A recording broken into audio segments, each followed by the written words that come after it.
NDA में seat बंटवारा तो हो नहीं रहा है, लेकिन नेता आपस में भिड़ रहे हैं। ललन सिंह से फिर से भिड़ गए विजय सिन्हा।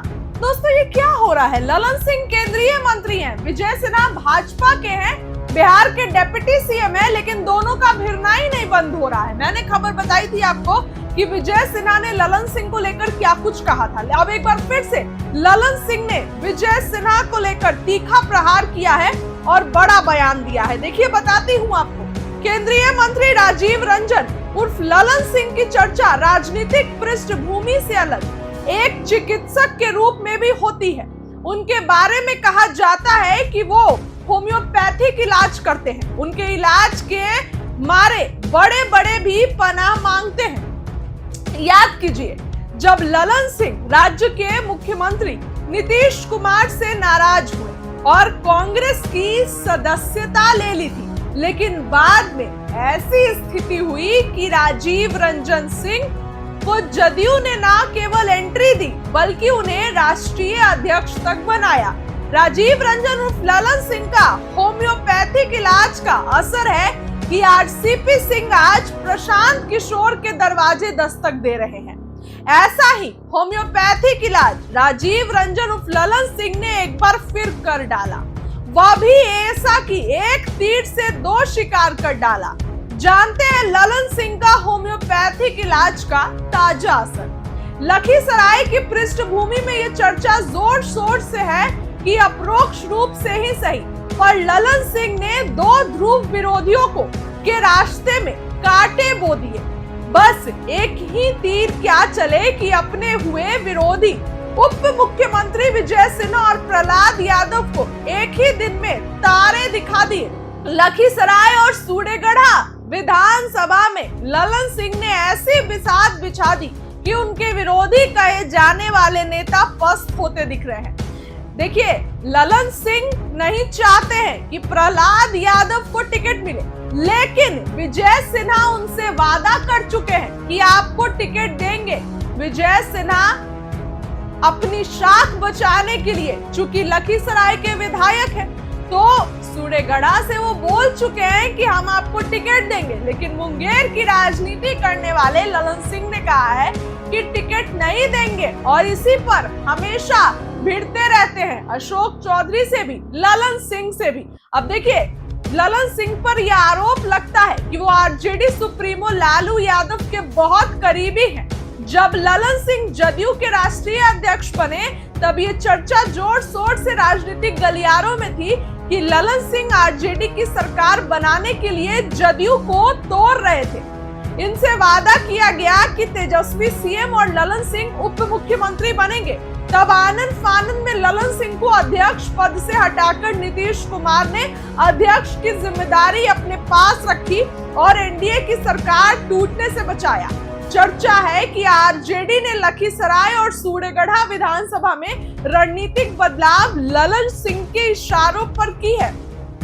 आरजेडी और कांग्रेस ने एक एक सीट की अदला बदली की है। इस सूचना के अनुसार ये तय हुआ कि आरजेडी वर्ष 2025 की विधानसभा जंग में लखीसराय से लड़ेगा और कांग्रेस सूडेगढ़ा विधानसभा से चुनाव लड़ने जा रही है। जी हाँ, मतलब आरजेडी के खाते में सूडेगढ़ा सीट नहीं जाएगी, वो कांग्रेस के खाते में जाएगी। इस निर्णय के बाद दोनों विधानसभा का चुनावी समीकरण बदल जाएगा। सूडेगढ़ा के कांग्रेस के कोटे में जाने की चर्चा के बीच यहाँ का राजनीतिक समीकरण ही बदल गया। चर्चा है कि पहले यहाँ से आरजेडी के उम्मीदवार देने की बात थी, पर अब कांग्रेस अपना उम्मीदवार देगी।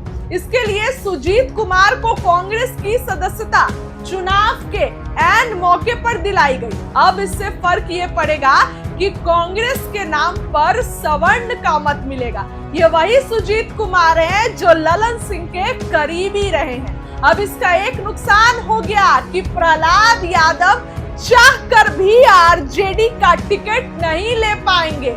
ललन सिंह ने पहले ही सूडेगढ़ा को जदयू की सीट कहकर बीजेपी की दावेदारी खत्म कर दी।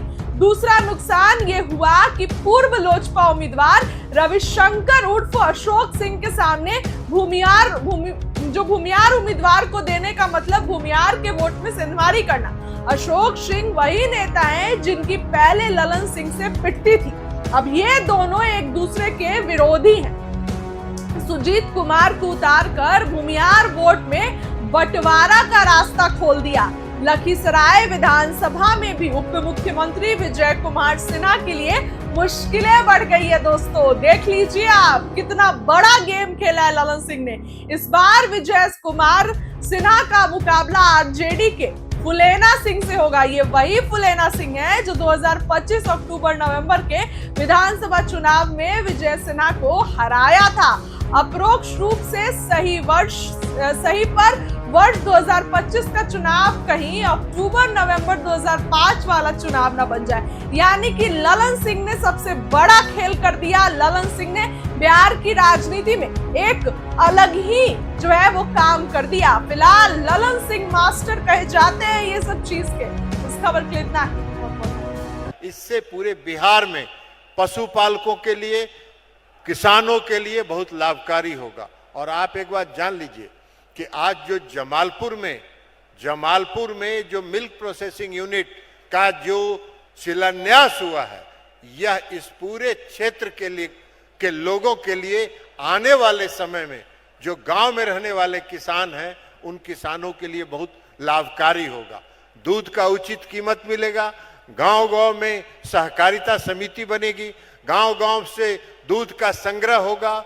चिलिंग प्लांट लगेगा। ठंडा करने का सारा इंतजाम रहेगा और हर गांव से, हर प्रखंड से दूध संग्रह करके उसको ला के यहाँ प्रोसेस किया जाएगा। अभी शुरू हो रहा है 1 लाख लीटर प्रतिदिन 1 लाख लीटर की अभी का प्रोसेसिंग होगा। आने वाले समय में इसका विस्तार करके 2 लाख लीटर प्रतिदिन के हिसाब से यहाँ दूध का प्रसंस्करण होगा। तो इसलिए आप 2 लाख लीटर प्रतिदिन का मतलब आप समझिए कि कितना लाभ किसानों को होगा। तो मैं मुंगेर वासियों को, जमालपुर वासियों को इस बात के लिए बधाई देता हूं, उनको धन्यवाद देता हूं कि आज यहाँ मिल्क प्रोसेसिंग यूनिट का शिलान्यास हुआ। और उसके अलावा माननीय मुख्यमंत्री जी जो काम कर रहे थे, अभी सम्राट चौधरी जी ने बताया, इतनी बड़ी संख्या में जो मां बहन यहाँ उपस्थित हैं और उनका जो उत्साह दिख रहा है, पुरुष लोगों का उत्साह कम दिख रहा है, महिला लोगों का उत्साह ज्यादा दिख रहा है। 10,000 रुपए की जो राशि माननीय मुख्यमंत्री जी ने अभी 2,70,00,000 परिवार के लिए, हर परिवार से एक महिला के लिए जो 10,000 रुपए की राशि उन्होंने देने का निर्णय लिया है, उसका ये परिणाम है कि आज हमारे बिहार की महिलाएं काफी सशक्त हुई हैं, बिहार की माताएं बहनें काफी सशक्त हुई हैं। और उनके सशक्तिकरण के दिशा में जो नीतीश कुमार जी ने 2005 से जो यात्रा शुरू किया, पंचायतों में आरक्षण देके, नगर निकाय में आरक्षण देके, उनके लिए सरकारी सेवा में 30-35% का आरक्षण देके, पुलिस सेवा में आप 35% का आरक्षण देके, जीविका दीदियों के समूह का गठन करके 1,30,00,000 आज महिलाएं जीविका समूह के साथ जुड़ी हैं। तो ये जो महिलाओं के सशक्तिकरण के लिए माननीय नीतीश कुमार जी ने जो बिहार में काम किया है, उसी दिशा में एक कड़ी में ये प्रत्येक परिवार से एक महिला को 10,000 रुपए देने की योजना बनाई और 1 करोड़ महिलाओं को वह राशि भेज दी गई है। बाकी महिलाओं के परिवार में भी, बाकी परिवार में भी एक महिलाओं को स्थानांतरित होगा।